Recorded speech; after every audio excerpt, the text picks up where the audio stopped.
Բարև ձեզ սիրելի հայրենակիցներ,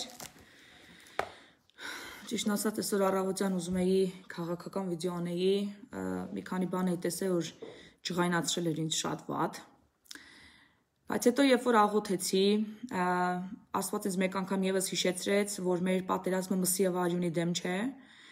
այլ ուժերի, որոնք կառավարում են այդ մարդկանց, դիվային ուժերի, եւ ես ուզում եմ այսօր խոսամ մեկ այլ ոգու մասին, որ գործում է Հայաստանում ու ափաշքարա ձեր աչքի առաջ դուք տեսնում եք նրա գործունեությունը եւ դա պոռնկության ոգին է։ Այսօր ես հենց դրա մասին էլ խոսալու եմ, թե ինչպես պայքարենք, որտեվ ցանկացածս կարող ենք լինել զոհը այս ոգու, մենք ոչ մեկս իր աշխարհվրագիր չունենք, նույնիսկ քրիստոնյա լինելով հանդերձ, մենք նույնպես կարող ենք ենթարկվել փորձությունների, ուստի շատ անհրաժեշտ է, շատ կարևոր է, որպեսզի մենք ճանաչենք սրա սիմպտոմները, այսպես ասած դիագնոզ անենք անմիջապես եւ մեր կյանքում եւ մեր հարազատների, բարեկամների, ընկերների կյանքում, երեխաների կյանքում եւ սկսենք աղոթել, գիտելիք ունենանք, աղոթենք, ներողություն ընկավ իմ Աստվածաշունչս եւ կարողանանք պայքարենք այս ոգու դեմ։ Պոռնկության ոգին հիմնականում շատերը կարծում են, որ սեռական ինչ-որ մեղքերի հետ է կապված, բայց ավելին է, քան դա։ Պոռնկությունը վերաբերվում է մարմնին, հոգուն եւ մտքին, երբ որ մարդիկ իրենց հոգին են ծախում, երբ որ իրենց միտքն են ծախում, երբ որ իրենց մարմինն են ծախում, նրանք գտնվում են այս ոգու ազդեցության տակ։ Ինչպիսին են նրա սիմպտոմները։ Առաջինը դա անհավատարմությունն է։ Դուք կարող եք սա տեսնել, որ կա այսօր Հայաստանում, ես ինքս դեմքեր եմ ականատես լինում ամուսնական անհավատարմությունների, ընկերական անհավատարմությունների, դավաճանություններ։ Մենք տեսանք պատերազմի շրջանում, ինչպիսի դավաճանություններ եղան։ Սրանք բոլոր այս պոռնկության ոգու մեղքերն ու գործերն են։ Քրոնիկ անբավարարվածություն, դժգոհություն։ Երբ որ մարդ անընդհատ դժգոհ է ինչ-որ բանից, ձեր աչքի առաջ ես համոզված եմ, որ դուք գոնե մի քանի հոգու գիտեք, որ քրոնիկ այս դժգոհության եւ անբավարարվածության մեջ է։ Փողասիրություն։ Ձեր շուրջը նայեք այսօր Հայաստանում փողի համար ինչ են անում, ինչ մեղքերի են գնում մարդիկ փողի համար։ Եվ կարող եք հստակորեն տեսնել, որ սրանք նույնպես պտուղներն են այս պոռնկության ոգու, որ այսօր գործում է Հայաստանում։ Ամուսնական եւ սեռական, արտամուսնական սեռական հարաբերություններ։ Այսօր ցավոք Հայաստանը նույնպես բռնել է արևմուտքի ճանապարհը, որտեղ արտամուսնական սեռական հարաբերությունները կամ իրար հետ ապրել դարել է նորմ եւ նորմալ։ Կռապաշտություն, երբ որ ինչ որ մի բան ավելին ես դնում, քան Աստծուն, եւ դա դառնում է քեզ համար կուրք։ Մտքի, հոգու եւ մարմնի վաճառություն։ Սրանք նույնպես հստակորեն կարող եք տեսնել այսօր Հայաստանում ցավոք եւ մարդու միտքը եւ մարդու հոգին եւ մարդու մարմինը այսօր վաճառքի է դրված եւ ոչ միայն Հայաստանում, այլ ամբողջ աշխարհում, բայց ցավոք նաեւ Հայաստանում եւ մենք առաջին քրիստոնյա ազգ ենք, պատկերացնեք առաջնեկը եւ եթե մենք ենք այսօրի ինչի մեջ է այսօր թաղված ամբողջ աշխարհը։ Անկշտություն, անդադ ուտելու շատակերություն, սա նույնպես սիմպտոմն է այս ոգու։ Եվ աշխարհիկություն, աշխարհի ուրեմն ցանկությունների եւ վայելքների յետևից ընկնելը, սա նույնպես սիմպտոմն է այս պոռնիկ ոգու։ Կարդանք, որտեղ է Աստվածաշունչը նրա մասին ասում, որ չլինի ստացվի, որ ես եմ ասում, եկեք կարդանք, թե ինչ է ասում Աստվածաշունչը այս ոգու մասին։ Օսեյա 4:12-ի մեջ գրված է. Իմ ժողովուրդս իր փայտին կհարցնե եւ իր ցուպը իրեն կիմացնե, այսինքն գուշակությունների կդիմե, գարասկոպների կնայի, ասում եմ ժողովուրդս, քանզի պոռնկության ոգին զանոն գլխին հանեց եւ իրենց Աստվածը լքելով պոռնկացան։ Տես պոռնկության ոգին նշում է այստեղ ով այս ամենի հետևը կանգնած։ Հոսեյա 5:4-ի մեջ էլ կարդում ենք. Անոնք իրենց գործերը չշտկեցին, որ իրենց Աստծուն դառնան, քանզի անոնց մեջ պոռնկության ոգի կա եւ Տերը չեր ճանչնա։ Ու Տերը չեն ճանչնա։ Այսինքն Տիրոջը ես ինչի արևելահայերենով կարդացի, որովհետեւ արևմտահայերենով կարդացի, արևելահայերենով արևելյան թարգմանության մեջ մի քիչ խուճուճ է գրած։ եբրայերեն թարգմանության մեջ ավելի հստակ է գրված։ Դրա համար ես միշտ ընտրում եմ ավելի հասկանալին ձեզ համար կարդամ։ Ուրեմն այստեղ նորից նշում է, որ prorocության ոգի կա նրանց մեջ եւ Տերը չեն ճանչնար, այսինքն Տիրոջը չեն ճանաչի այս մարդիկ, Աստծուն չեն ճանաչում այս մարդիկ։ Ասում է Աստվածաշունչը։ Հիմա եկեք մանրամասն այս սիմպտոմների մասին մի երկու բան մանրամասն խոսանք, հա, ինչ է նշանակում կռապաշտություն։ Կռապաշտություն շատերը հասկանում են, որ գնալ ինչ որ արձանի, պաշտել կամ ինչ որ զոհ մատուցել արժանի։ Կռապաշտությունը այդպես չի, մեր ժամանակներում կռապաշտությունը շատ այլ եղանակներ ունի դրսևորվելու։ Այն բանը, իրը, անձը, երևույթը, որ ձեր կյանքում գրավում է գլխավոր տեղը, առաջինը դառնում է ձեր կուռքը։ Դա կլինի անձ, դա կլինեն ձեր երեխաները, դա կլինի ինչ որ գումարը, փողը, իշխանությունը, սպորտը, TV-ն, վիդեո գեյմերը, խաղերը, հագուստը, գեղեցկությունը, կարիերան, ամեն ինչ ունեցվածքը, էլ ինչ ասեմ, ինչ կարա լինի, իշխանությունը, կրոնը, նայեք, կրոնը նույնպես կարա դառնա կռապաշտության առարկա, ոչ թե հավատքը, կրոնն ու հավատքը դրանք տարբեր բաներ են, սիրելի հայրենակիցներ։ Հավատքի մեջ դու ճանաչում ես քո կենթանի Աստծուն, հարաբերությունների մեջ ես մտնում քո կենթանի Աստծո հետ, լսում ես նրա խոսքը, կարդում ես նրա խոսքը, նա խոսում է քեզ հետ, դու աղոթքով խոսում ես նրա հետ։ Սա է իսկական հավատքը։ Մնացած ամեն ծիսակատարություն, պրոցեդուրա, դա դառնում է ընդհանրապես կրոնական ծիսակատարություն եւ կրոն, եւ դա կարող է լինել մարդու կյանքի մեջ կուռք։ Եթե մարդը կրոնի համար պատրաստ է ամեն ինչի, նա կռապաշտ է։ Նա հավատացյալ չէ, նա կռապաշտ է։ Նույնը իշխանության համար, եթե մարդը ամեն ինչի ընդունակ է իշխանությունը իր ձեռքը գցելու համար, սպանության, գողության, թալանի, խաբեության, զրպարտության, նա կռապաշտ է։ Իշխանությունը նրա կուռքն է։ Նույնը եւ անձերը, նույնը եւ փողը, եթե մարդը ամեն ինչի ընդունակ է փողի համար, նա կռապաշտ է։ Սպորտը, եթե ամեն գնով պատրաստ է ինքը հաղթի այդ սպորտի մեջ, ամեն գնով, եւ փառք իրեն վերցնի փառասիրություն դրսևորի, դա կռապաշտություն է։ Եթե Աստծուն ինչ որ մի բան ձեր կյանքից մղում է դուրս, եւ նա այլևս առաջին տեղում չէ, դուք դառնում եք կռապաշտ։ Կռապաշտը տարբեր երանգներ ունի արտահայտվելու։ Ուշադիր նայեք, որտեղ եք դուք ծախսում ձեր ժամանակը։ Facebook-ը կարա լինի կուռք, սիրելի հայրենակիցներ։ Եթե դուք ամբողջ օրը Facebook-ի մեջ եք, կոմենտներ եք կարդում եւ դա է ձեր առօրյան, եթե դուք ուզում եք, օրինակի համար այսպեսի մի օրինակ։ Եթե դուք ուզում եք Աստվածաշունչ կարդալ ու հանկարծ ասում եք, չէ, մի հատ մտնեմ Facebook նայեմ, տեսեմ ինչ կա, եւ 5-6 ժամ հետո նոր դուրս եք գալի Facebook-ից եւ այդպես էլ չեք կարդում Աստծո խոսքը, ուրեմն Facebook-ը ձեր կուռքն է։ Ձեր կյանքում Աստված չկա, կա Facebook։ Այսպես պիտի որոշեք դուք, ինչն է ձեզ իշխում ձեր կյանքում։ Որն է առաջնայինը ձեր կյանքում։ Որն է ձեզ համար ձեր կուռքը եւ որն է Աստված։ Արդյոք Աստված ձեր կյանքի մեջ ունի իր առաջնային դերը, իր առաջնային տեղը։ Արդյոք դուք արթնանալուց աղոթում եք, արդյոք դուք Աստվածաշունչ կարդում եք օրվա ընթացքում, արդյոք Աստծո հետ զրուցում եք, խոսում եք, նրա համար պատրաստ եք, նրա գործի համար պատրաստ եք, նրա խոսքը կիսել ուրիշների հետ պատրաստ եք, նրա խոսքը տարածել թեկուզ Facebook-յան էջերով պատրաստ եք։ Facebook-ը կարաք օգտագործեք դուք Աստծո խոսքը տարածելու համար, կամ Աստծո սերը ուրիշների հետ կիսելու համար։ Դա կուռք չէ, սակայն երբ նա գրավում է ձեր կյանքում առաջնային տեղը եւ չի ծառայում ձեզ, որպեսզի դուք դառնաք Աստծուն ավելի հաճելի եւ մոտենաք Աստծուն ավելի շատ, նա դառնում է կուռք եւ ցանկացած այսպեսի, բայց Facebook-ի վրա եմ օրինակ բերում, բայց կարա լինի իշխանությունը, փողը, սպորտը, երեխաները, անձերը, սիրած անձնավորությունը, ամեն ինչ, կարիերան, գեղեցկությունը, պլաստիկ օպերացիաները։ Նայեք, թե որտեղ է ձեր սիրտը։ Արդյոք այն Աստծո հետ է։ Իմիջիալից այստեղ ես հարց տեսա, ինձ ասում են կյանքի խոսքի եկեղեցուց է։ Ես բացարձակ ոչ մի եկեղեցու հանդեպ ոչ մի բան չունեմ, Բայց ինձ այդ հարցը շատ են տալի, դու որ աղանդից ես, ու ես միշտ ասում եմ, Հիսուս Քրիստոսի աղանդից եմ։ Ես երբևէ չեմ ունեցել հոգևոր որևիցե մեկը, որ ինձ ուղղորդություն ցույց տա։ Նույնիսկ ինձ ավետարանչական եկեղեցու քարոզիչներն են հարցնում,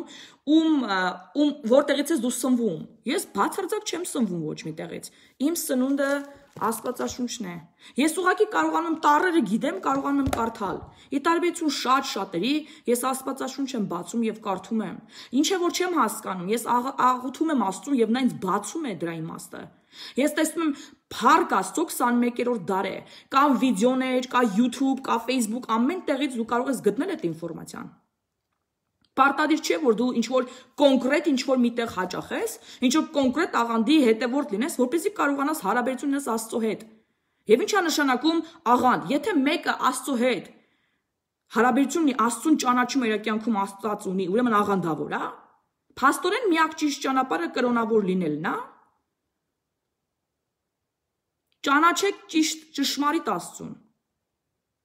Ժամանակը առուծախ առեք ասում է։ Աստվածաշունչը ասում է ժամանակը ծախու առ, ժամանակները չար են, դուք ժամանակ չունեք, այլևս չունեք։ Ժամանակը ծախու առ, դու ժամանակ չունես, սիրելի հայրենակից, ով որ դու լսում ես։ Փոխանակ նստեք քննադատեք ուրիշները ինչ են անում, դուք ինքներդ մոտեցեք Աստծուն։ Նախանձախնդիր եղեք այդ հարցում։ Ուզեք ունենաք այդ հարաբերությունը, ինչ որ ունեն մյուսները Աստծո հետ։ Ձեզ ոչ մի կրոնավոր չի փրկելու, ոչ մի քահանա ձեզ չի կանալու միջնորդի։ Ցանկացածդ կանգնելու եք Աստծո դատաստանի առաջ, ցանկացածս, ես էլ, բոլորս։ Ինչ ես դու անում, ինչ ես դու պատասխան տալու, հարցրու քեզ Աստված, ինչ ես դու արել ինձ համար, ես քեզ կյանք եմ տվել, ինչպես ես օգտագործել այդ կյանքը, ինչ ես արել իմ թագավորությունը երկիր բերելու համար, ինչ ես պատասխանելու, դու ունես այդ հարցիդ պատասխանը,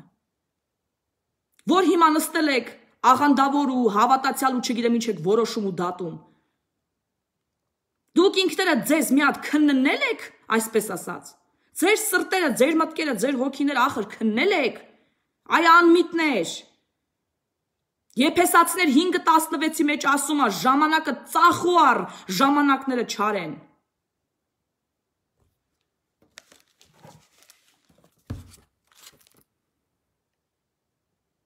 Մի պղծեք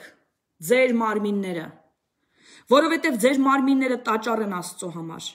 Աստծո բնակության համար, Աստված չի բնակվում եկեղեցու պատերի մեջ, Աստված բնակվում է ձեր մարմինների մեջ, ձեր հոգու մեջ, Սուրբ Հոգու միջոցով։ Աստվածաշունչը դրա մասին ասում է, այ որ Աստվածաշունչ կարդաք, հստակ կտեսնեք ու կիմանաք, գիտելիք կունենաք, որ ձեր մարմինն է տաճար Աստծո, դուք եք Աստծո եկեղեցին, մի պղծեք ձեր մարմինները, հատկապես այս պոռնկության, այս ոգու միջոցով եւ նրա գործերի միջոցով։ 1 Կորինթացիներ 6:13-20-ի մեջ կարդում ենք.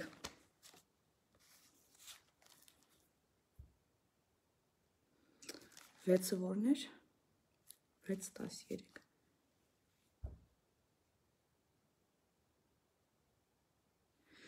Ուտելիքը որովայնի, որովայնը ուտելիքի համար է, բայց Աստված եւ այս եւ այն պիտի կործանի, սակայն մարմինը ոչ թե պոռնկության, այլ Տիրոջ համար է եւ Տերը մարմնի համար, բայց Աստված, որ Տիրոջ հարությունը տվեց, ձեզ էլ հարություն պիտի տա իր զորությամբ։ Չգիտեք, թե ձեր մարմինները Քրիստոսի անդամներ են, արդ Քրիստոսի անդամներն առնելով պոռնիկի անդամներ եք դարձնելու, քավլիցի, չգիտեք, թե ով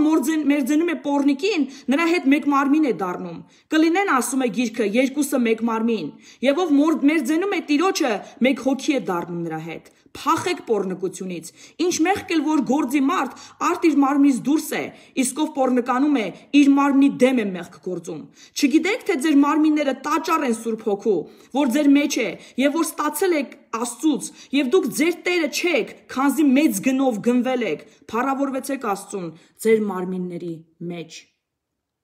Աստվածաշունչն ասում, կարդացեք, որ իմանաք, որ ձեր մարմինները չի պիտի պղծեք, որովհետև Տերը բնակվում է նրա մեջ, չի կարա Տերը ապրի պղծության մեջ, պոռնկության մեջ, փառասիրության մեջ, ստի ու զրպարտության մեջ, բամբասանքի մեջ ու չարության մեջ։ Եթե չմաքրեք ձեր մարմինները, Տերը ձեր մեջ չի բնակվի։ Իսկ այն մարդիկ, ով չեն պատկանում Տիրոջը, պատկանում են սատանային եւ հալածվում են նրա կողմից։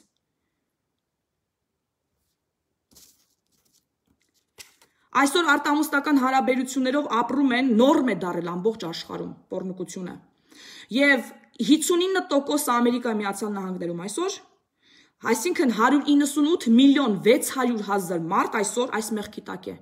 որոնք ապրում են արտամուսնական հարաբերությունների մեջ։ Սրանք կոնկրետ թվեր են, կոնկրետ զոհեր այս ոգու։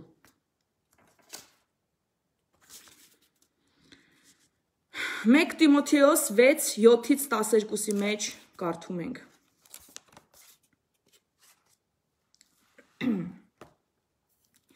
Որովհետև ոչինչ չբերեցիք աշխարհ, ոչ էլ պիտի կարողանաք տանել, ու ինչ հետաքրքիր բաներ ասում, բա, իսկ մարդիկ կարծում են, թե հարստություն, պլաստիկ օպերացիա, գեղեցկություն, սաղ պետք է տանեն իրանց հետ։ Ուշադիր եղեք ինչ ասում Աստվածաշունչը, որովհետև ոչինչ չեք բերել աշխարհ, ոչ էլ պիտի կարողանաք տանել, այլ ունենք կերակուր եւ հանդերձներ, որ դու դրանցով էլ բավականացեք։ Իսկ ովքեր հարստանալ են ուզում, ընկնում են փորձության որոգայթը եւ բազում անմիտ ու վնասակար ցանկությունների մեջ, որոնք ընկղմում տանում են մարդկանց դեպի կործանում եւ դեպի կորուստ, որովհետեւ բոլոր չարիքների արմատը փողասիրությունն է, որին ոմանք ձգտելով մոլորվեցին հավատից եւ իրենց գցեցին բազում ցավերի մեջ։ Ահա թե ինչ ասում Աստվածաշունչը փողասիրության մասին։ Փողի համար այսօր ուշադիր նայեք ինչ են անում մեր Հայաստանում հենց մեկը, ցույց են անում։ 10,000 դրամով մարդիկ ծախում են իրանց միտքը, իրանց հոգին։ 10,000 դրամ ինչքան էժան ենք մենք դարձել։ Աստծո պարգևը կյանքը, որ մեզ տրված է, մեր մարմինը, որ տաճար է, որ Աստծո բնակություն հաստատի մեր մեջ, այսօր մենք 10,000 դրամով ծախում ենք, մեղքի մեջ ենք գցում, բպղծում ենք, որտեղից հեռանում է Աստված։ Քանի որ ինքը անմեղություն է, ինքը կատարելություն է, մեղքի ու պղծության մեջ չի կարող մնալ։ Պարզապես չի կարող, դա ֆիզիկայի օրենքին դեմ է։ Եվ մենք մեր մեղքերի պատճառով մեր սրտից, մեր մտքից, մեր մարմնից հեռացնում ենք Աստծուն։ Եվ պղծում ենք այն տաճարը, որ մեզ տրված է Աստծո կողմից։ Եվ մենք տաճար ենք, մենք Քրիստոսի մարմինն ենք։ Դուք հասկանում եք դա ինչ պատիվ է։ Դա ինչ մեծություն է, դա ինչ ես չգիտեմ, արդյոք մենք նույնիսկ արժանի ենք դրան։ Որ կոչվենք Աստծո որդիներ, կամ Աստծո տաճարներ, կամ Աստծո մարմին, Քրիստոսի մարմին։ Եվ ինչքան իմիջայլոց են այսօր մարդիկ վերաբերվում այդ փաստին։ Կարծես ոչինչ էլ չի եղել։ Եվ այս ամենը շատ ցավալի է իհարկե։ Եվ մարդկության գիտություն չունենալու պատճառով է սա։ Աստվածաշունչը չիմանալու պատճառով է սա։ Ժամանակները չհասկանալու պատճառով է սա։ Աստվածաշունչը ասում է, դուք որ եղանակը գուշակել գիտեք,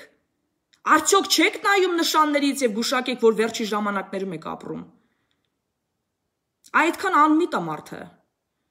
Այսօր ամեն ինչ գուշակում է, այսօր ամեն ինչ հասկանում է, նույնիսկ եղանակն է այսօր գուշակում, բայց չի հասկանում, որ վերջի ժամանակներում ապրում եւ իր ժամանակը սուղ է։ Իր կյանքը փոխելու համար, Աստծուն դառնալու համար, Աստծուց կառչելու համար, Աստծուն գրկելու համար։ Ժամանակը ծախու առեք, սիրելի հայրենակիցներ։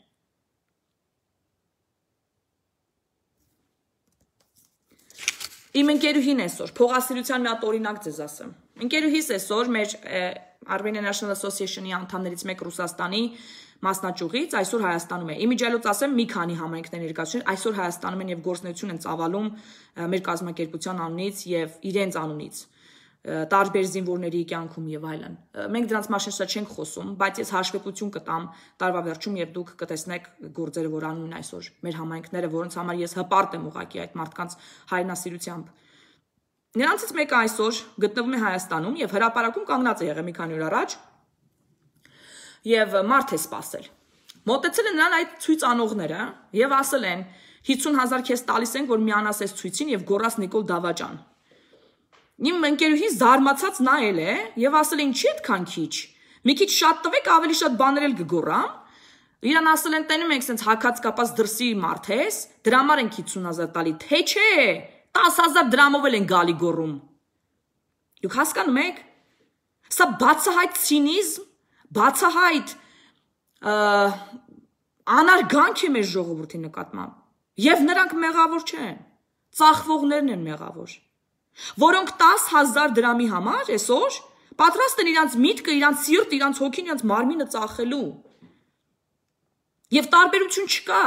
մարմինը ծախող մարմնավաճառի եւ հոգին ծախող մարդու միջև, բացարձակ տարբերություն չկա։ Իդեպ Աստվածաշունչը նրանց բոլորին մի հարթակի վրա է դատում։ Մտքի, հոգու եւ մարմնի վաճառողը նրա համար պոռնկության ոգու տակ գտնվող անձ է։ Եվ շատ ցավալի է, որ մենք սա տեսնում ենք այսօր պատերազմի բողով անցած մեր հայրենիքում, որ դեռ չենք հասկացել ախր մենք ինչ ենք արել ծախվելով, չէ՞ որ 30 տարի այդ նույն մարդիկ իրանց ձայնն են ծախել 10,000 դրամով։ Եվ 10,000 դրամով միան ծախել իրենց ձայնը, այլև իրենց երկրի անվտանգությունը, իրենց երեխաների ապահովությունը, իրենց լավ ապրելու հեռանկարը, տնտեսության զարգացումը, զինագործության ռազմաբազայի զարգացումը։ 10,000 դրամով վաճառել են այդքան բան։ Ու հետո մեղավորները միշտ ուրիշ տեղ են փնտրում, բայց ոչ իրենց մեջ, ոչ իրենց ծախու տված հոգու մեջ, ոչ իրենց ծախու տված մարմնի մեջ, ոչ իրենց ծախու տված մտքի մեջ, ոչ իրանց պոռնկության մեջ։ Եվ ցավալի է, որ մենք նույնիսկ այս պարագայում դասեր չենք քաղում։ Եվ ավելի ցավալի է, որ մենք այս ամեն ինչի հետևում չենք տեսնում դիվային ուժերի ազդեցությունը, որ միջև այսօր նույնիսկ հրապարակում այսօր գործում են։ Եվ մենք տառապում ենք, որտեվ գիտելիք չունենք, որտեվ պայքարի ձև չգիտենք այս ամենի դեմ։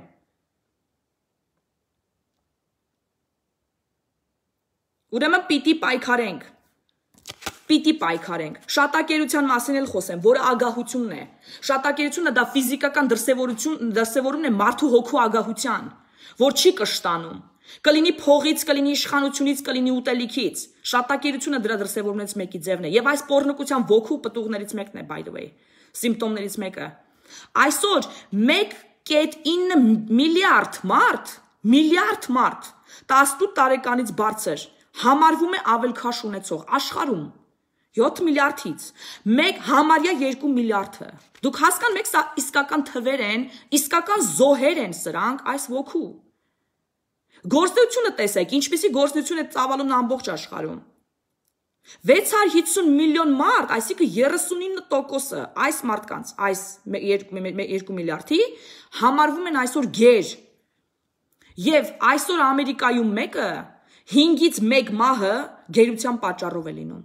Ֆիզիկական մահը, նույնպես պտուղներն են այս ոգու մեղքերի, մեկը հենց շատակերության։ Սա ագահության դրսևորումն է, ագահության փաստացի օրինակը, որ մենք տեսնում ենք։ Եվ ագահությունը տարբեր ձևերով կարող է դրսևորվել, ուտելով, փողով, իշխանությամբ, սեռական ինչ-որ գործողություններով, ամեն ձևով, այդ, որ հոգին չի բավարարվում մարդու, դա ագահության այս պոռնկության ոգուս պտուղներն են։ Մարդու հոգին կարա միայն բավարարվի Աստծով, Աստծո խոսքով։ Երբ որ դու սկսում ես ավելի հասկանաս հոգևորը եւ մոտենաս Աստծուն, դու սկսում ես հասկանալ ինչքան անիրական է իրական աշխարհը եւ ինչքան իրական է հոգևոր աշխարհը։ Եվ սկսում ես ընկալել, որ դու ընդամենը ժամանակավոր ես այստեղ, որ քո իսկական կյանքը հավիտենական, կախված է քո ընտրություններից, որ դու կատարում ես այստեղ, այս երկրի վրա։ Եվ ասեմ ավելին, դու ժամանակ էլ չունես շատ երկար բարակ մտածելու։ Դու պիտի քայլը տանես այսօր կյանքդ փոխելու համար, այսօր Աստծուն մոտենալու, նրան գրկելու, նրա հետ հարաբերություն ստեղծելու համար, քանի որ ժամանակ չունես։ Մի պղծեք ձեր տաճարները, ձեր մարմինները Աստծուն են պատկանում, նա բնակվում է ձեր մեջ, ոչ թե եկեղեցու պատերի մեջ, այլ ձեր մեջ, Սուրբ Հոգու միջոցով։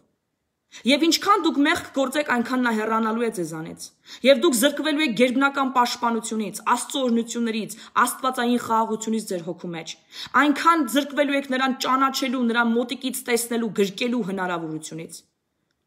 ու ինչքան ավելի շատ մաքրեք ձեր մարմինները, մեղքերի թողություն խնդրելով, ինչքան մոտենաք նրան, այնքան ավելի շատանալու են ձեր կյանքի հրաշքները։ Հրաշքներ, որ ձեր կյանքում լինելու են հրաշք ուրիշների համար վկայություն, որ ձեր վկայություններով մարդիկ Աստծուն են գալու եւ Աստված ձեր միջոցով գործելու է նրանց կյանքում, նրանց կյանքը փրկելու համար։ Եվ դուք ակամա դառնալու եք Աստծո թագավորությունը երկնքից երկիր բերողներ, նրա համար մշակներ։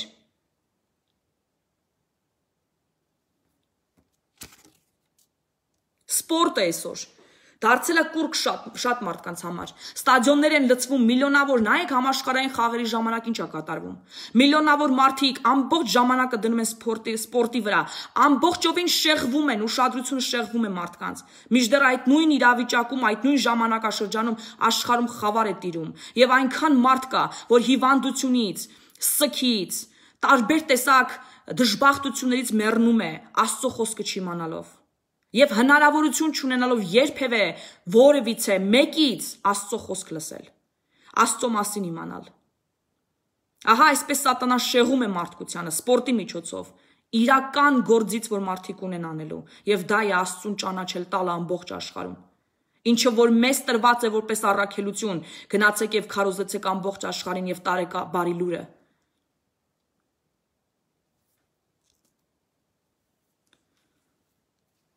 Ես չէի ուզում սենց մի քիչ ջղայնանայի, ուզում էի սիրով անեի այս ամեն ինչը, բայց չի ստացվում։ Երբ որ ես խոսում եմ այս դևերի մասին եւ տեսնում եմ իրանց իրական զոհերը, ինչքան մարդու կյանք են դժբախտացնում, ինչերի մեջով են տանում, նույնիսկ քրիստոնյաներին, ես ուղղակի կարծում եմ, որ մենք պիտի զորքերով դուրս գանք նրանց դեմ, այս դիվային ուժերի դեմ, եւ պիտի հավաքագրվենք Աստծո մեծ զորքին, պայքարելու համար ոչ միայն մեր ընտանիքների ու սերունդների, այլ նաև մեր ազգի, մեր ամբողջ աշխարհի մարդկության համար։ Մենք այսօր առաքելություն ունենք Երեմիա 51:27 խոսքի մեջ, եւ պիտի քայլենք այդ առաքելությամբ որպես հայ ընտրած ազգ։ Եվ մենք չենք կարող դա անել, եթե մենք ինքներս առաջինը մեզ չմաքրենք, եթե մենք չվերադառնանք մեր քրիստոնեական ակունքներին, իսկական քրիստոնեության, ոչ թե կրոնավորության։ Ինչպես աղոթենք այս ոգու դեմ։ Հայր ներիր, ինձ խնդրել են, որ ես մի քիչ դանդաղ ասեմ աղոթքը, որովհետև ինձ հետ աղոթում են շատերը այս ընթացքում եւ չեն հասցնում, որտեղ ես մի քիչ արագ եմ խոսում։ Դրա համար ես ասա անելու եմ դանդաղ, ժողովուրդ ջան, եթե կցանկանաք միանալ, կարող եք միանալ։ Ներիր հայր իմ, որ համար մեկը չես եղել իմ կյանքում։ Ներիր իմ մարմնական բոլոր մեղքերի համար, մաքրիր ինձ մեղքերից, որպեսզի ես հաճելի դառնամ քեզ ու որ դու գաս ու բնակվես իմ մեջ։ Եղիր իմ Տերն ու Փրկիչը այսօրվանից սկսած եւ մշտական բնակություն հաստատիր իմ մեջ։ Սատանա Մատթեոս 18:18 խոսքի համաձայն, որտեղ ասվում է. ինչ որ կապեք երկրի վրա կկապվի նաև երկնքում։ Ես կապում եմ քեզ ու քո փոռնկության ոգին, իմ կյանքում, իմ երեխաների կյանքում, իմ սերունդների կյանքում, իմ ընտանիքի կյանքում, իմ հայրենիքում, Հայաստանում, Արցախում եւ Սփյուռքի բոլոր օջախներում։ Ես մերժում եմ քո կուռքերը, ես մերժում եմ քո բոլոր գայթակղությունները եւ քո բոլոր ծրագրերը իմ կյանքում եւ սաստում եմ քեզ Հիսուս Քրիստոսի անունով եւ զորությամբ։ Շնորհակալ եմ Հայր ինձ փրկելու համար։ Մատթեոս 18:18 խոսքի համաձայն, որտեղ ասվում է ինչ որ արձակեք երկրի վրա կարձակվի նաև երկնքում։ Ես արձակում եմ Աստծո Սուրբ Հոգին իմ կյանքում։ Ես օրհնում եմ քեզ Տեր, փառավորում եմ քեզ Տեր եւ ուզում եմ ապրել իմ կյանքի բոլոր օրերը, որպեսզի հաճելի լինեմ քեզ եւ փառք բերեմ միայն ու միայն քեզ։ Ես ուզում եմ հաճոյանալ քեզ Տեր, ուստի իմ մեջ շատացրու ցանկությունը քո խոսքը կարդալու, քեզ ավելի շատ ճանաչելու, քեզ մոտենալու ու գրկելու համար։ Շնորհակալ եմ իմ Տեր ու Փրկիչ, իմ Հայր Աստված, որ լսեցիր իմ աղոթքը եւ պատասխանեցիր իմ աղոթքին։ ամեն։ Կարող եք աղոթքը, եթե չքասցրեցիք, ես չեմ կարող ուղղակի դանդաղ ասեմ, շատ արագ եմ ես աղոթում, դուք կարող եք հետ գնալ, նորից լսել վիդեոն, կանգնեցնել, գրել աղոթքը, եւ գիտեք ինչ, աղոթքը դա Աստծո հետ զրույց է։ Դուք կարող եք ձեր բառերով ասել, դուք անգամ որ ֆորմատը իմացեք եւ աղոթեք ու ինքներդ խոսեք Աստծո հետ։ Ինքներդ ձեր բառերով։ Գիտեմ, շատ եկեղեցիներում ասում են, որ մենակ հայրմերը եթե գիտես, ուրեմն դու արդեն լավ քրիստոնյա ես, ու դու այլևս ուրիշ աղոթների կարիք չունես իմանալու, սակայն դա այդպես չէ։ Երբ որ Հիսուսին հարցրեցին ինչպես աղոթենք, Հիսուսը տվեց շատ ընդհանուր մի հատ աղոթք, որը վերաբերվում էր Աստծո թագավորության, Աստծո փառքին, հետո մեր հանապազորյա կարիքներին եւ վերջում փրկությանը։ Եվ մեջ ներառել էր նաեւ ներումը մեր թշնամիների։ Սակայն դա ընդհանուր մի կոնտեքստ էր։ Իսկ աղոթքը դա անձնական խոսակցություն է Աստծո հետ։ Եվ ոչ մեկ չի կարող արգելել ձեզ, որ դուք խոսեք ձեզ արարող Աստծո հետ։ Դա ձեզ տրված է, դուք ոչ միայն իրավունք ունեք, այլ նաև պարտավոր եք։ Զրուցեք եւ աղոթեք Աստծուն։ Լսեք նրան, կարդաք նրա խոսքը, Աստվածաշունչը։ Դա մեր քրիստոնյաների պարտավորությունն է, պարտականությունն է։ Մենք լավ քրիստոնյա չենք լինում մոն վառելով, սրբապատկեր պաչելով, հայր մեր անգիր իմանալով ու այսքանը։ Մենք լավ քրիստոնյա լինում ենք, երբ որ մենք քրիստոնյա վայել կյանք ենք ապրում։ Քրիստոնեությունը դա կրոն չէ, դա ապրելակերպ է։ Երբ որ մենք մեր հարազատին սիրում ենք աստվածային սիրով, երբ որ Աստծո խոսքի մեջ ենք ապրում, երբ որ մեր ժամանակը չենք դնում աշխարհիկ բաների վրա, այլ Աստծո վրա, երբ որ մեր կյանքի ամեն մի քայլով, ամեն մի գործողությամբ փառք ու պատիվ ենք բերում Տիրոջը եւ հաճոյանում ենք նրան, այլ ոչ թե աշխարհին։ Ու անկախ նրանց ինչ կասի ձեր մասին ամբողջ աշխարհը, դա կարևոր չէ։ Ես ուշադրություն չեմ դարձնում։ Ես ունեմ թշնամիներ ու շատ, ոչ միայն ֆիզիկական, այլ նաեւ հոգեվոր աշխարհում։ Բայց ես գիտակցաբար եմ գնում այս ամենին, վաստակելով թշնամիներ, որովհետև ինձ համար կարևոր չեն նրանց կարծիքները, այլ միայն Աստծո կարծիքը, ես միայն Աստծուն եմ ուզում հաճոյանալ։ Եվ ձեզ խորհուրդ եմ տալի, որ ապրեք այդպես, աստվածահաճո կյանքով։ Եվ սիրեք Աստծուն, որովհետև այս աշխարհից ինչպես Աստվածաշունչը ասեց, ոչինչ չենք բերել, ոչինչ էլ չենք տանելու։ Ոչինչ, նույնիսկ անուն։ Մենք այս աշխարհից միայն Աստծուն ենք տանելու մեր հետ, եթե ունենք իհարկե նրան մեր հոգու մեջ։ Իսկ եթե չունենք, մենք ուրիշ տեղ ենք գնալու։ Եվ ես վիդեոներ եմ անելու դրա մասին, խոսելու եմ եւ դժոխքի մասին, ինչ է ասում Աստվածաշունչը, եւ դրախտի մասին, որովհետեւ դուք պիտի իմանաք, որ այս իրական աշխարհը ավելի անիրական է, քան անիրական աշխարհը, որ շատ իրական է։ Եվ երբ որ դուք սկսեք քննել, ինչ են կատարվում այսօր աշխարհում, դուք հստակորեն կտեսնեք, որ այսօր հոգևորը շատ մեծ գործողություն է անում ամբողջ աշխարհում։ Եվ մենք ակամայից հայտնվել ենք այդ թատերաբեմում եւ դարել ենք գործիք։ Ու հիմա հարց է, ում գործիքն ես դու, Աստծո թե սատանայի։ Եվ կախված մեր ընտրություններից մենք բաժանվելու ենք սև ու սպիտակի։ Այստեղ հնչում են, որ մեզ մի բաժանեք սև ու սպիտակի։ Հարգելիներս, Հիսուս Քրիստոսը ինքն է բաժանել մարդկանց սև ու սպիտակի։ Աստվածաշունչը հստակ ասում է, ցորենն ու որոմները իրար հետ կմեծանան։ Այսինքն սևերն ու սպիտակները, այսինքն մոլախոտը եւ ցորենը։ Եվ սև ու սպիտակի դար է, եւ սև ու սպիտակի ժամանակաշրջան է, չարի եւ բարու դար է։ Ուզենք չուզենք դա այդպես է։ Եվ մենք ակամա մեր կամքից պիտի ընտրենք մեր բանակը, սպիտակը թե սևը, եւ մեր կատարած ընտրություններից մենք տեղավորվելու ենք ըստ այդ ընտրության։ Երևի թե այսքան է։ Շնորհակալություն, որ նայում եք, հաջողություն ձեզ։ Հուսով եմ ինչ որ բան ձեր մեջ փոխեց այս վիդեոն եւ դուք ավելի շատ կվերլուծեք ձեր կյանքի ընթացքը, ձեր առօրյան, որտեղ է գնում ձեր ժամանակը, որն է ձեր կուռքը, արդյոք դուք իսկապես Աստծո հետ եք, արդյոք դուք փնտրում եք Աստծուն, նրա հետ հարաբերություն փնտրում եք, նրան հաճոյանալ ուզում եք, եւ այս ամենից կախված է նաեւ ձեր կյանքի հետագա ընթացքը եւ նաեւ հավիտենականության մեջ ձեր տեղը եւ դիրքը։ Շնորհակալություն, որ նայում եք, հաջողություն ձեզ։